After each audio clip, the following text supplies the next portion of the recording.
Mateus, capítulo 18. Hoje nós vamos começar uma nova série, aos domingos pela manhã, toda ela baseada em Mateus capítulo 18, toda ela baseada nesse capítulo 18 do Evangelho segundo Mateus. O nome da nossa série vai ser Vivendo Debaixo da Autoridade do Reino.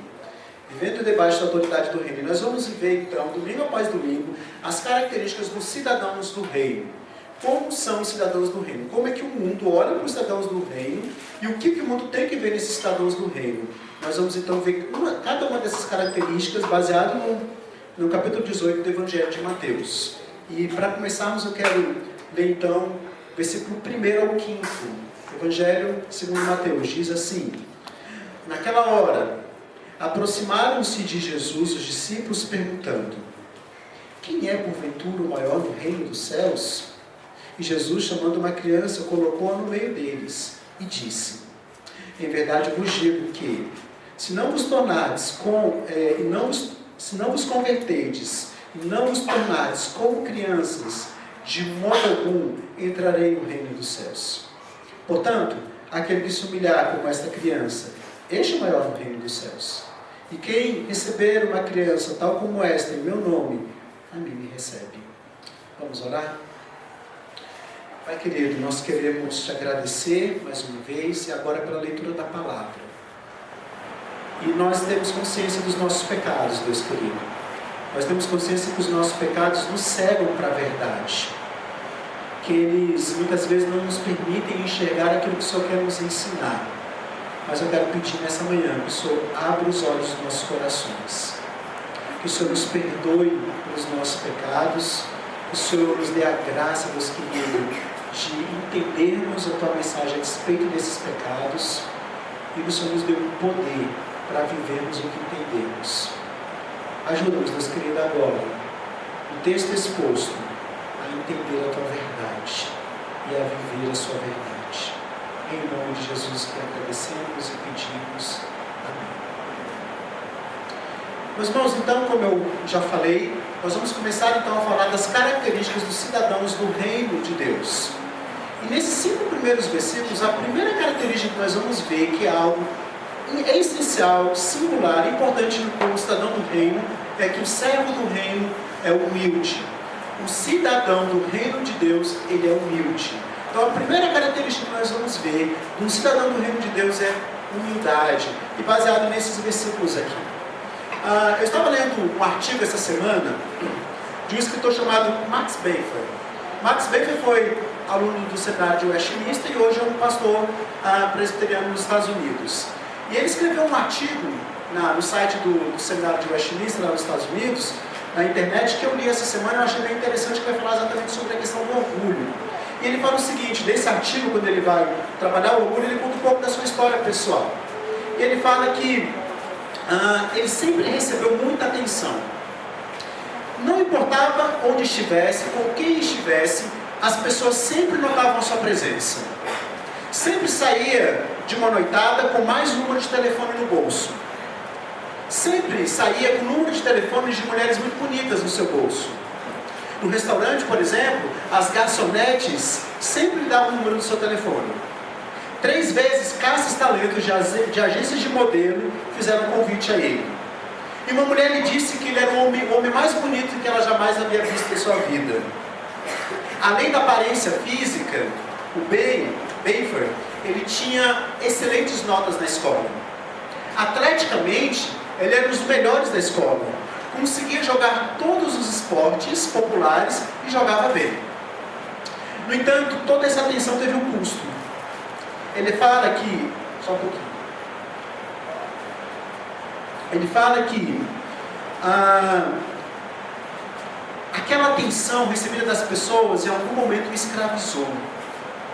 Ele exigia a perfeição de si mesmo. Ele queria ser o melhor atleta, ele queria ser o homem mais bonito, ele queria ser o melhor aluno. Atender a expectativa das pessoas se tornou para ele uma escravidão. As pessoas o haviam colocado no pedestal e ele queria se manter no pedestal. Agora, se manter no pedestal é algo difícil. Ele achava que sempre precisava alcançar a expectativa de todos e em todos os aspectos da vida.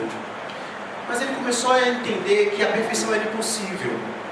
E ele simplesmente parou de dar o melhor de si mesmo. Desse jeito, segundo ele teria uma desculpa para o fracasso.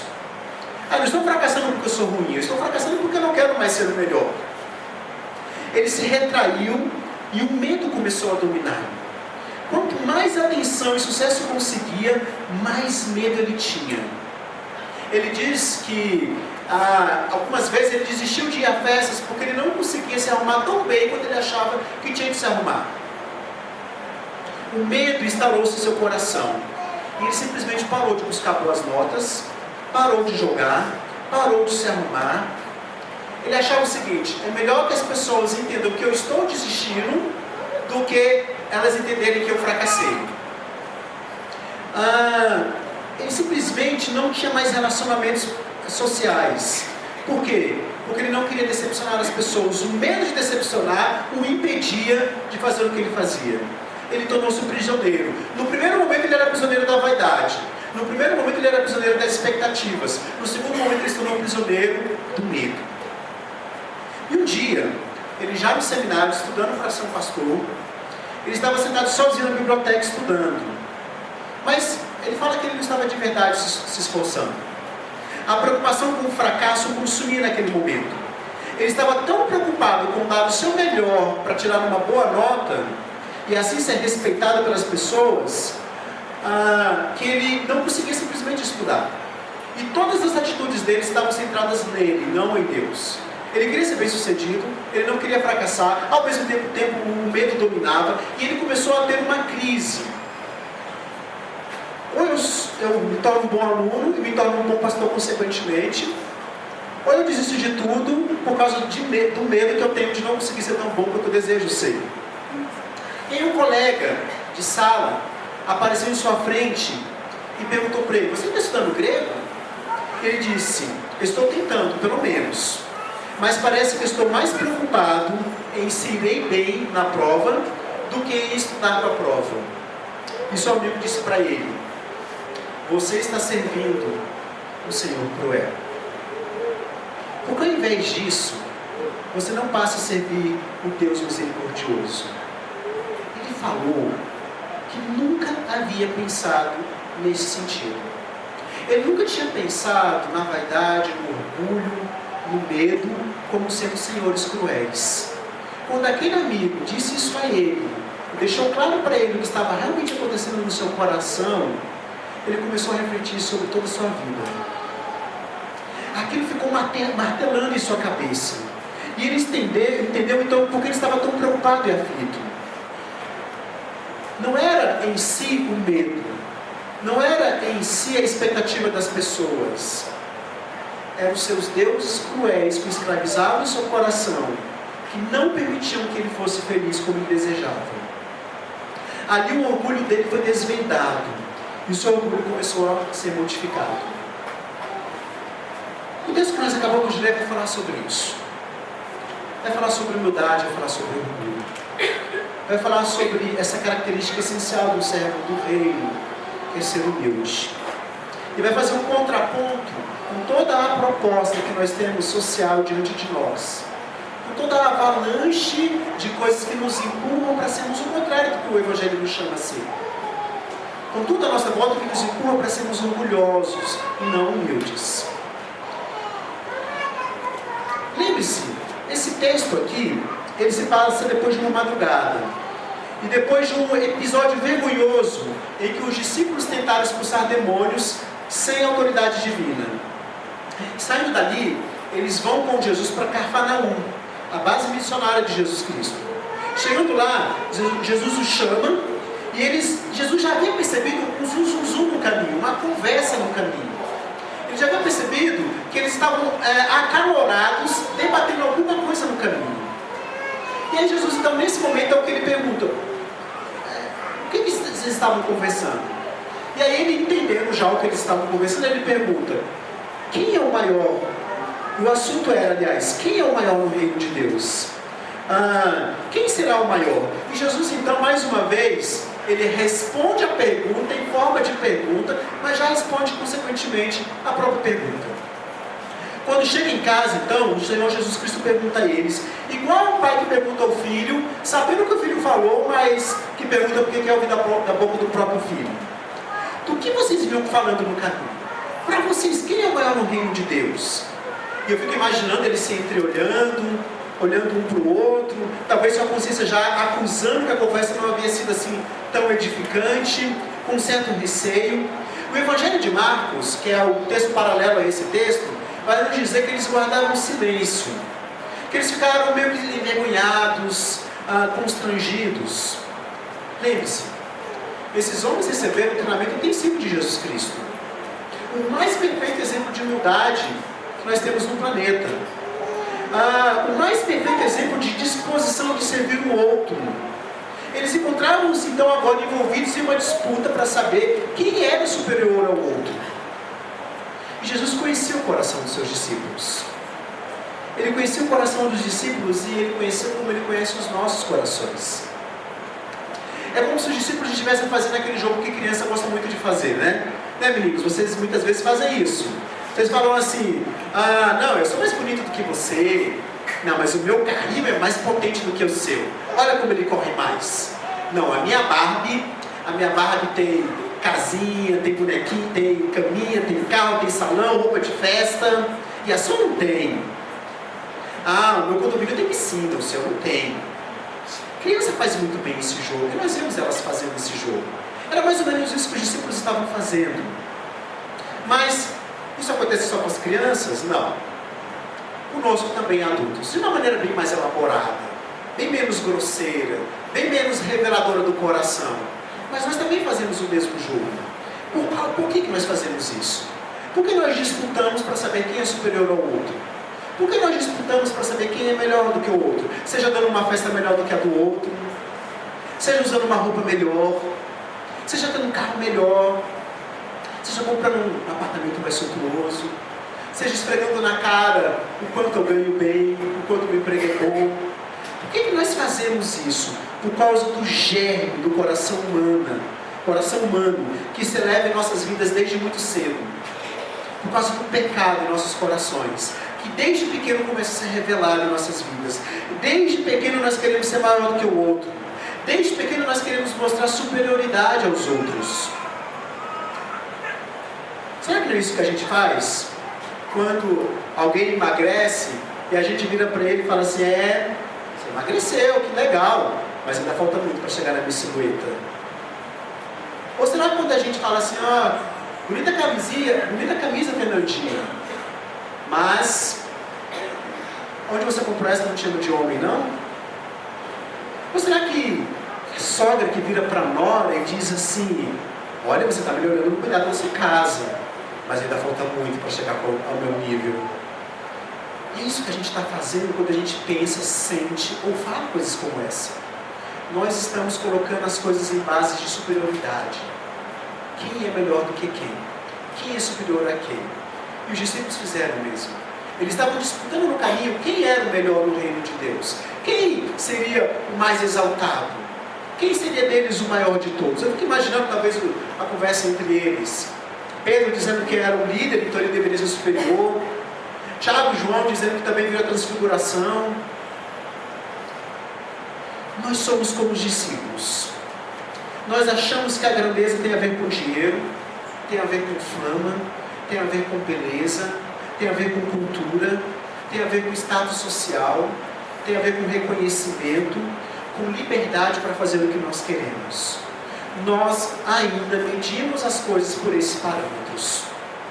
Ora, a Bíblia frequentemente nos dá alerta sobre isso. Ela mostra para nós os resultados de pensar assim. A Bíblia frequentemente nos mostra o resultado de ter um coração orgulhoso, soberbo, de se colocar acima dos outros. Lembra-se? Nabucodonosor, qual o fim dele? Pastando como um animal, comendo mato como um animal, por causa do orgulho do seu coração. Lembra-se de Faraó? O faraó que não deixou o povo de Deus sair do Egito? Lembra do destino de Faraó? Das pragas sobre o Egito? Da morte do seu filho primogênito? Lembra de Herodes? Soberbo, arrogante. Mas por outro lado, a Bíblia nos mostra grandes exemplos de humildade. Da mulher que lava os pés de Jesus Cristo, de Ana, a mãe de Samuel, que clama a Deus, humildemente pedindo um filho, que depois o devolve a Deus.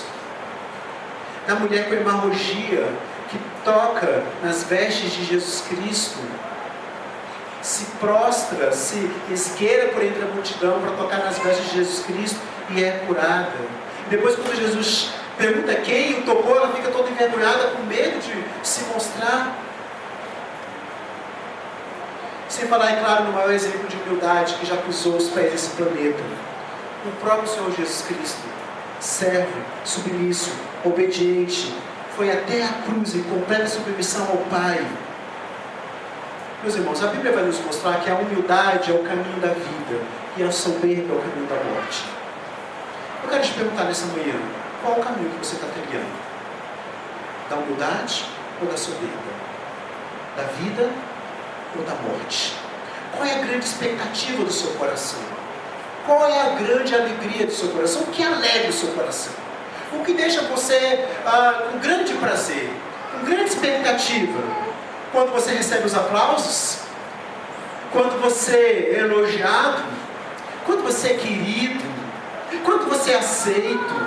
Quando você é incluído? Ou quando Cristo é exaltado?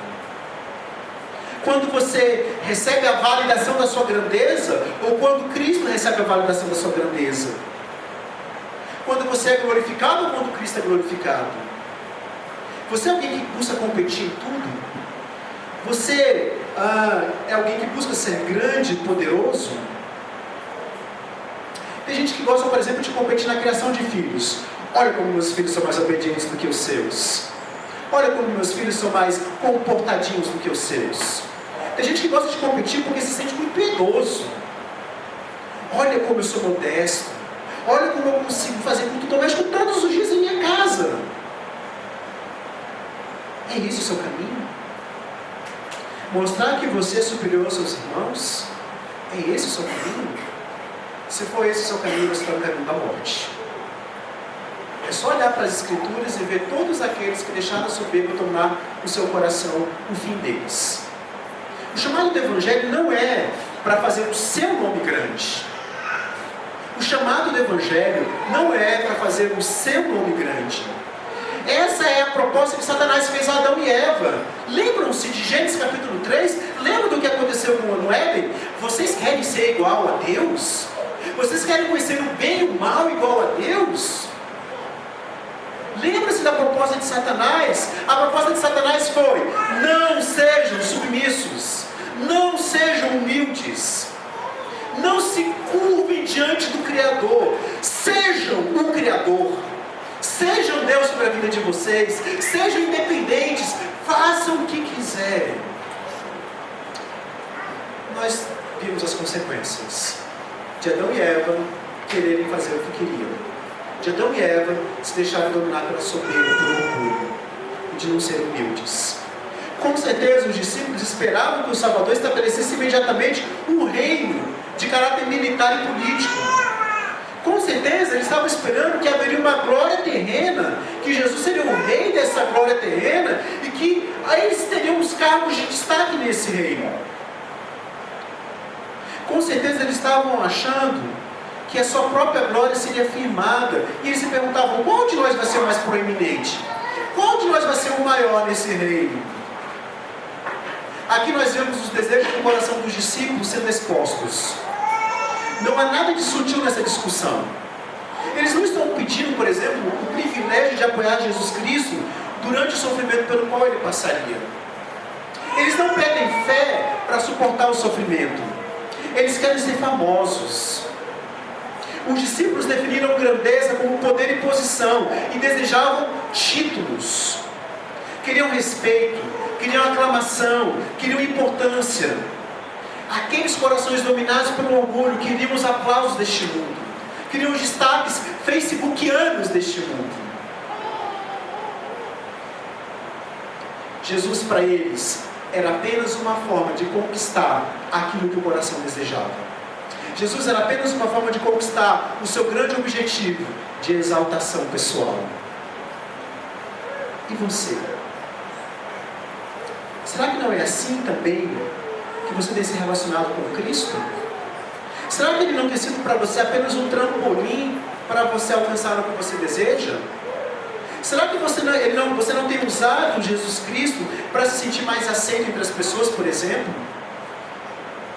Será que você não tem usado Jesus Cristo para superar os seus problemas emocionais? Será que você não tem usado Jesus Cristo para melhorar o seu casamento? Ou para ter filhos mais obedientes? Ou até mesmo de forma tão grosseira quanto os discípulos, simplesmente porque você quer um emprego melhor, quer saúde, quer uma vida estabilizada? Será que Jesus não é um trampolim para você? Será que Ele não é apenas um meio para chegar onde você deseja? Ou Ele é o fim da sua vida? Ou Ele é a finalidade para a qual você existe? Ou Ele te dá alegria? Será que você depende dos aplausos para ter alegria? Ou simplesmente Cristo é suficiente para te dar alegria? Será que você depende de ter muitos amigos para ter alegria? Ou simplesmente Cristo é suficiente para te dar alegria? Será que você depende dos curtis no Facebook para ter alegria? Ou simplesmente Cristo é a sua alegria? Será que você depende dos olhares deste mundo, da exaltação desse mundo, do desejo desse mundo por você para ter alegria? Ou Cristo é a sua alegria? Ou Ele é a fonte da sua alegria? Se você estiver usando Cristo para ter aquilo que você acha que é a verdadeira alegria, você não terá a verdadeira alegria. Ele é o alvo, Ele é o meio, Ele é tudo. Você está nesse negócio aqui só por Jesus. Você não está aqui por outra coisa, gente. Nós não estamos reunidos aqui, gente, simplesmente para ouvir algo legal, para a gente viver melhor. A gente não está aqui reunido simplesmente para um encontro social entre grupos de amigos. A gente está reunido simplesmente aqui porque não tem nada para fazer no domingo, ou porque tem um peso na consciência quando não está aqui no domingo. Nós estamos nesse negócio aqui chamado culto por Jesus, para a glória dEle, para exaltar a Ele, para sermos como Ele. Isso é que tem que trazer alegria ao nosso coração. Isso é que nos faz levantar da cama e vir à igreja. Isso é que nos faz levantar de manhã e ir ao trabalho. Isso é que nos faz ter sorriso nos lábios. Isso é que nos faz ter alegria no coração e gozo na vida. Cristo, só Ele, nada mais. Todas as demais coisas são consequência de Cristo em nossas vidas. Os discípulos ainda não haviam entendido isso.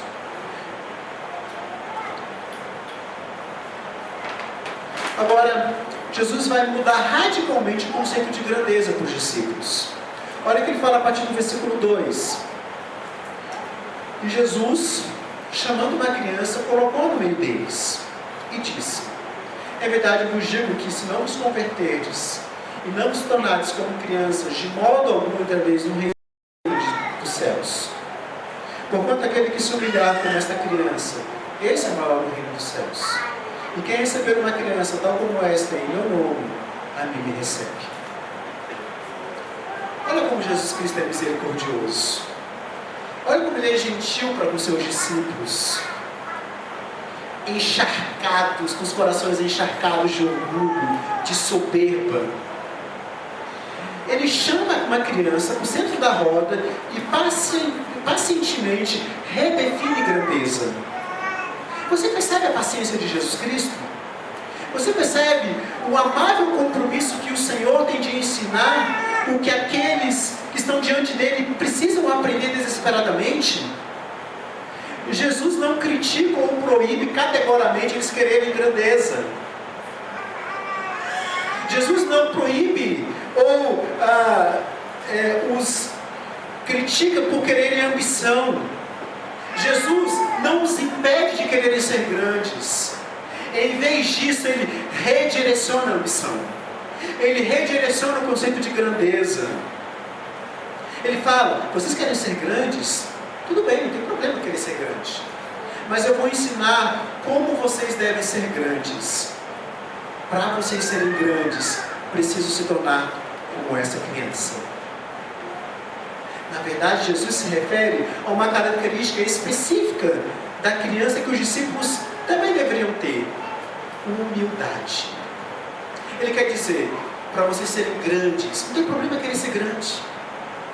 Não tem problema ambicionar ser grande. Mas para ser grande, vocês precisam ser como uma criança. Jesus disse que ninguém pode entrar no reino dos céus a não ser que se converta e se torne como uma criança.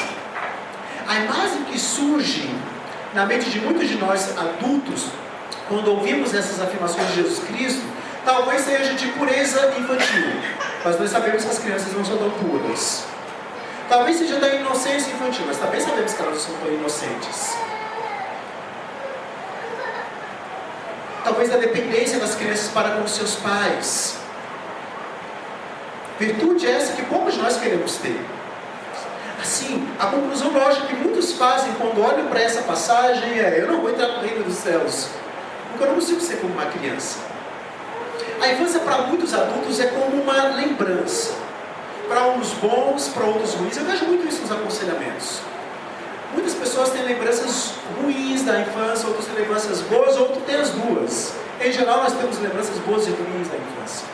É raro encontrar um adulto que demonstre interesse, por menor que seja, em ser como uma criança. Os poucos que o demonstram fazem por razões às vezes românticas, não razões muito reais. O interesse do adulto pela inocência ou suposta pureza da criança é confundido com um adulto infantilizado. Muitos acham que ser como uma criança é ser meio que infantil. Mas não é essa a proposta do Evangelho. Porque o Evangelho fala que nós devemos amadurecer.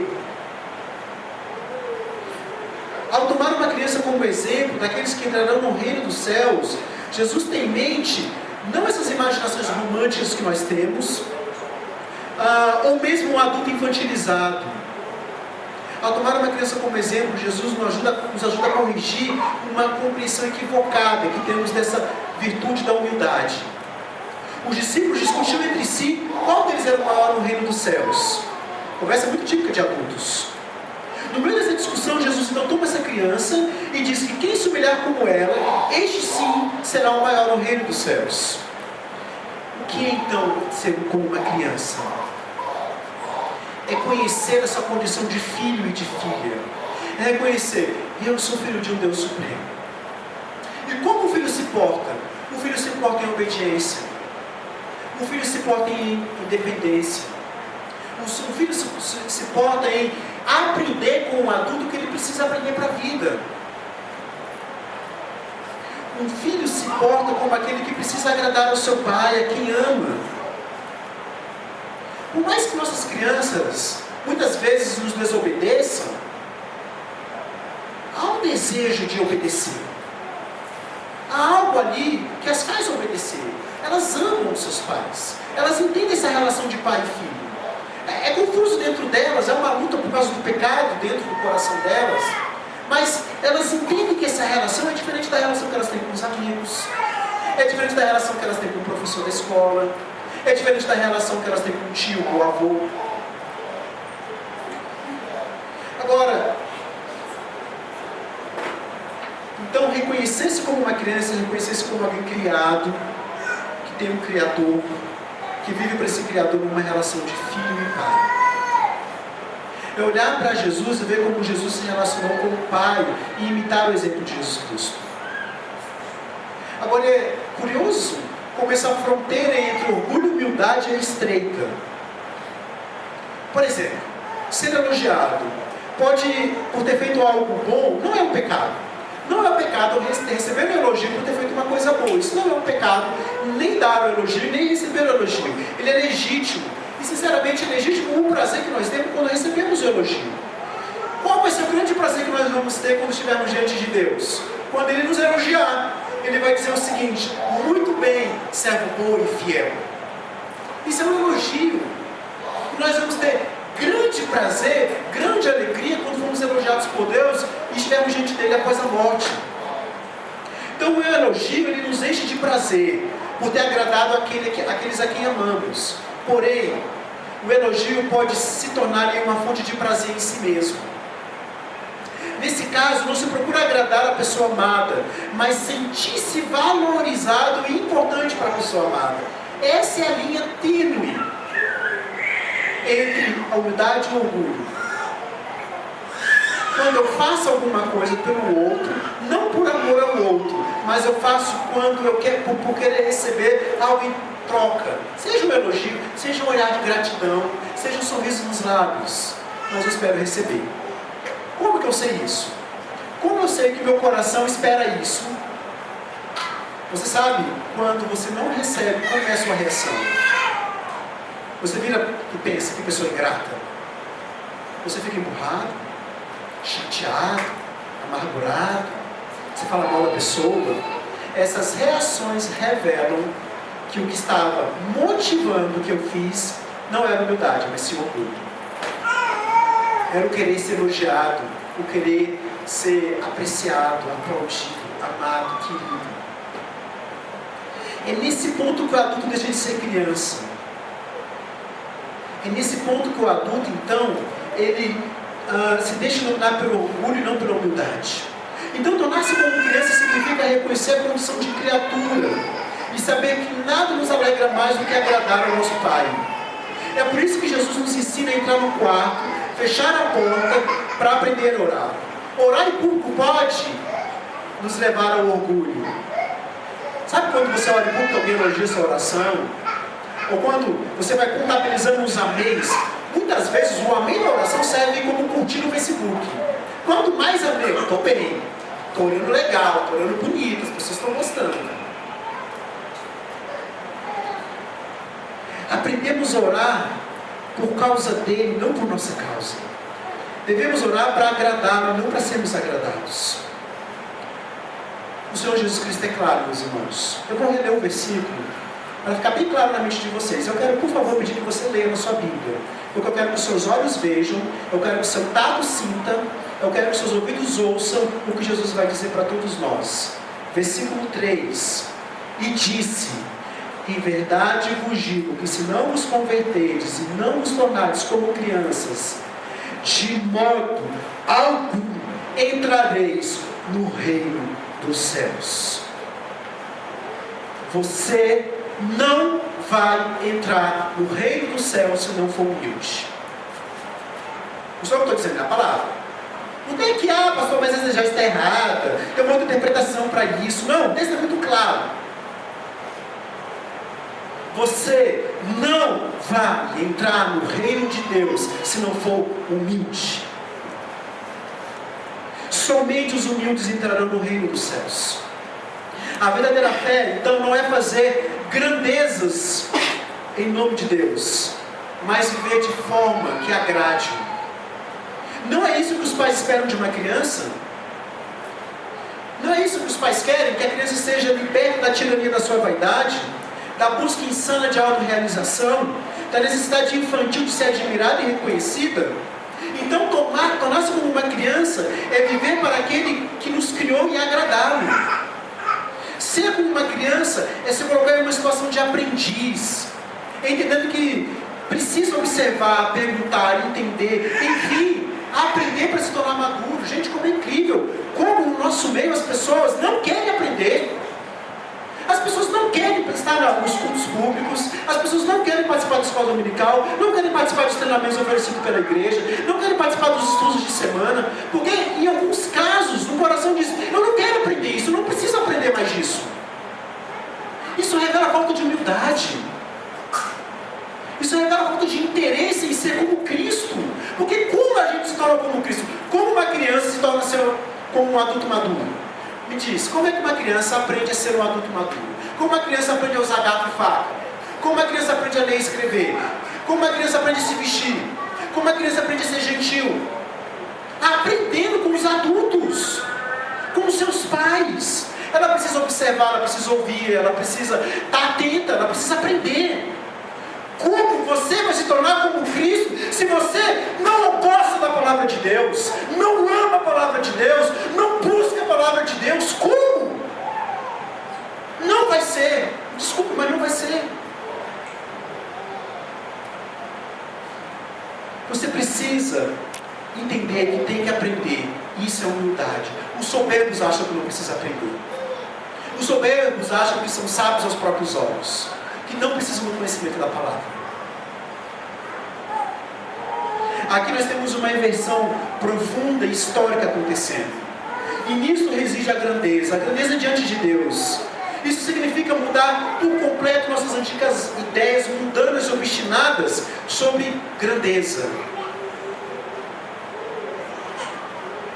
Conforme a grandeza é definida de forma cultural e pecaminosa, o que vai acontecer? Nós teremos indivíduos dominados por interesse pessoal, nós teremos indivíduos acomodados, nós teremos indivíduos com senso errôneo de autossuficiência, nós teremos indivíduos procurando ambição egoísta, com o propósito de autoglorificação. Nós teremos pessoas assim nas igrejas,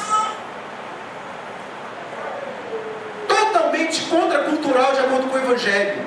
A cultura do Evangelho não é essa. A cultura do Evangelho é de humildade, é de servir o próximo, é de engrandecer a Cristo, não de querer ser engrandecido, é de querer os olhares para Jesus, não para mim, é de querer os aplausos para Cristo e não para mim. Essa é a grandeza do Evangelho. É o que Jesus está falando para os discípulos. Vocês querem ser grandes? Tudo bem. Para vocês serem grandes, vocês precisam ser humildes. Busque grandeza. Eu quero te incentivar a buscar a grandeza. Eu quero te incentivar a ser ambicioso e querer ser grande. Mas busque a verdadeira grandeza conforme a Bíblia define. Com a humildade, aprendiz de uma criança. Eu quero te dar alguns exemplos de verdadeira grandeza. Sabe o que é um irmão grande? A pessoa grande é aquele irmão mais velho da família que ajuda os pais no cuidado dos irmãos mais novos. A pessoa grande é aquela irmãzinha da igreja que vive dando gargalhadas alegres e que alegremente serve as famílias da igreja.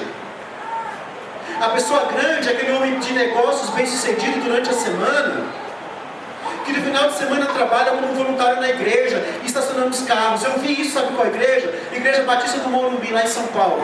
Uma das igrejas mais ricas e maiores de São Paulo. Eu fui a uma escola dominical dessa igreja. E quando eu estava no estacionamento, tinha um grande empresário guiando carros para estacionar no estacionamento da igreja. Isso é grandeza. Grandeza é uma esposa que trabalha em casa para ajudar o seu marido. Grandeza é um marido que trabalha para sustentar a sua família e prover sua família, cuidar da sua família. Grandeza são famílias que adotam crianças ou famílias que ajudam famílias que adotam crianças. Grandeza é um pai que decide mudar de bairro, até de cidade, a fim de que sua família frequente uma igreja doutrinariamente saudável. Grandeza é um casal de idosos que, apesar da idade, ajuda alegremente a igreja a cada final de semana. Isso é grandeza, meus irmãos. Essa grandeza está por aí. Abre os olhos. Abre os olhos do coração. E aí nós vamos para a definição de humildade. O que é então humildade? O que essas pessoas que foram citadas, tudo que Jesus está dizendo aqui, nos ajuda a entender sobre humildade? Humildade é quando nós avaliamos honestamente nós mesmos, à luz dos nós nos avaliamos à luz da santidade de Deus e da nossa pecaminosidade. Humildade é quando eu tenho um senso profundo do meu pecado. E por eu ter um senso profundo do meu pecado, eu não me acho melhor do que meu irmão. Humildade é porque eu tenho um senso profundo da santidade de Deus. E porque eu tenho um senso profundo da santidade de Deus, eu entendo que eu estou tão distante disso quanto meu irmão. Quando eu tenho uma noção clara do meu pecado, quando eu tenho uma noção clara da santidade de Deus, eu não sou maledicente. Eu não falo mal das pessoas. Quando eu tenho uma noção clara do meu pecado e da santidade de Deus, eu não fico sendo mais impiedoso com o pecado dos irmãos e totalmente piedoso com o meu próprio pecado. Eu consigo ser intolerante com o meu pecado e paciente com o pecado dos meus irmãos. E isso é humildade. Noção clara de quem eu sou, noção clara de quem Deus é. Ou seja, a humildade se apoia em dois pilares: santidade de Deus e visão correta da nossa pecaminosidade. Se uma consciência honesta dessas duas realidades, toda a nossa avaliação será distorcida e falharemos tanto em compreender quanto em praticar a verdadeira humildade. Deixaremos então de experimentar as promessas e os prazeres que a humildade nos oferece. A minha pergunta para você é: o que você tem edificado com a sua vida? Toda a sua energia gira em torno de ter um casamento melhor? Toda a sua energia gira em torno de ter uma família perfeita? Toda a sua energia gira em torno de ter um bom trabalho? Ou toda a sua energia gira em torno de viver para a glória de Deus? De viver com Cristo sendo o Senhor da sua vida, verdadeiramente, o centro do seu coração. Em suas atividades, você tem consciência de que necessita da graça de Deus constantemente? Você deseja e ajuda as pessoas, o seu próximo? Permita que a humildade defina suas escolhas. Assim, seus filhos e outras pessoas olharão para você um dia e dirão: ele tinha humildade, ela tinha humildade, e isso é o que importa. O orgulho, pelo contrário, o que ele faz? Ele afasta as pessoas de nós e afasta Deus de nós. A Bíblia diz que Deus resiste ao soberbo, mas dá graça ao humilde. A soberba, o orgulho, nos afasta de Deus. O que é orgulho, então? É quando seres humanos, pecadores, desejam o prestígio, a posição de Deus e se recusam a reconhecer sua dependência dele. Cristãos orgulhosos são cristãos que estão usurpando a glória de Deus. Querem os olhares para si, querem os aplausos para si e não para Deus. Um cristão humilde se esconde atrás da cruz. O mundo olha para ele e vê a cruz. Não é ele que é exaltado, a cruz é exaltada. O Evangelho de Marcos, no capítulo 10, versículo 45, diz assim: pois o próprio Filho do Homem não veio para ser servido, mas para servir e dar sua vida em resgate de muitos. Aqui o Salvador está esclarecendo aos seus discípulos a diferença entre o seu exemplo e os dos próprios discípulos. E ele está enfatizando a singularidade do seu sacrifício. Ele está dizendo não somente que sua conquista e a sua grandeza devem servir de exemplo, mas também que as suas obras seriam um sacrifício maior de humildade. Ele não só ensinaria as pessoas a serem humildes, ele mesmo seria um exemplo de humildade. Só Jesus veio para dar vida em resgate de muitos. E isso separa Cristo de qualquer sacrifício que possamos fazer, em qualquer lugar, qualquer coisa que possamos oferecer. Nisso encontramos o que é completo, o único e categoricamente peculiar sacrifício foi o do Salvador. O maior exemplo, o grande exemplo de humildade, a humildade verdadeira, o serviço maior prestado foi o do Salvador. Só o sacrifício de Cristo possibilita que de fato alcancemos a verdadeira grandeza aos olhos de Deus.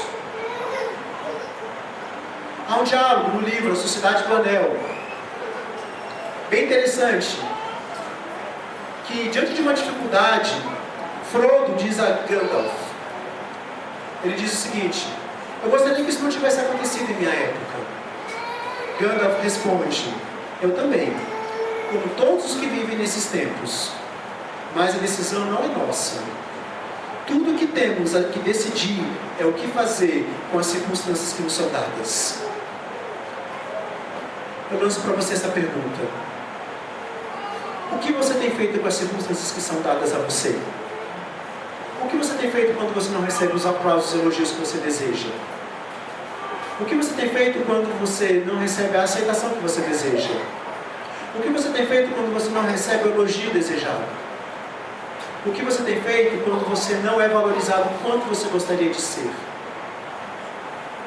O que importa é como você tem lidado com isso. Como você tem lidado com orgulho, com soberba, atendendo à voz do diabo em Gênesis capítulo 3, ou com humildade, imitando a Cristo. Lembra que o diabo fala para Jesus na tentação? Todos os reinos deste mundo te darei, se prostrado me adorares. Você está se prostrando diante de quem? De Cristo, sendo humilde, ou do diabo, sendo orgulhoso? Vamos orar.